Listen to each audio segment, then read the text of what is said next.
महादेव महादेवी की असीम कृपा से अपनी इस प्रस्तुति में ब्रह्मा जी द्वारा सृष्टि विस्तार का वर्णन कर रही हूँ। ब्रह्मा जी ने कई सर्गों में सृष्टि का सर्जन किया।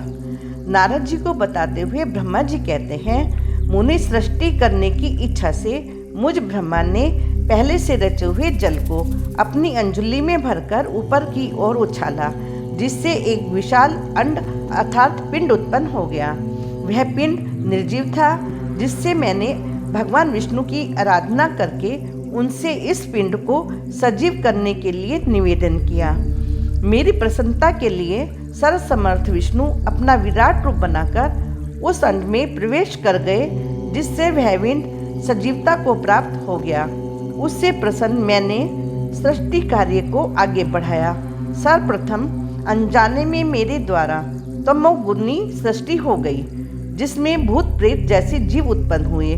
उस सृष्टि को अविद्या पंचक सर्ग कहते हैं। इसके बाद पर्वत, समुद्र, वृक्ष आदि का सर्जन किया, जिसे स्थावर संज्ञक सर्ग नाम दिया। तीसरे सर्ग त्रिक श्रोता सर्ग में मेरे द्वारा बहुत से पशु पक्षी आदि को उत्पन्न करके मैंने चतुर्थ संग में देवता आदि को बनाया, जिसे देवसर्ग नाम से जाना जाता है।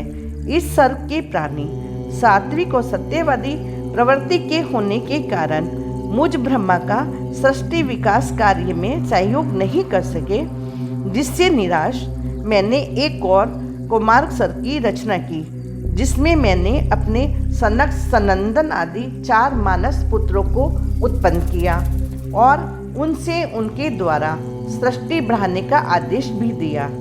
किंतु वैराग्य से संपन्न सनकादि भी मुझ ब्रह्मा का सहयोग नहीं कर पाए, तो फिर मैंने अपने शरीर के विभिन्न अंगों से भृगु, मरीचि, वशिष्ठ, धर्म, तुम, नारद, दक्ष और यम जैसे अनेकों साधक पुत्रों को उत्पन्न किया और उनसे भी मुझे कोई सहयोग नहीं मिला, तो जिससे चिंतित और निराश दुखी होकर मैं शिव का ध्यान करते करते शिव इच्छा से ही मूर्छित होकर गिर पड़ा।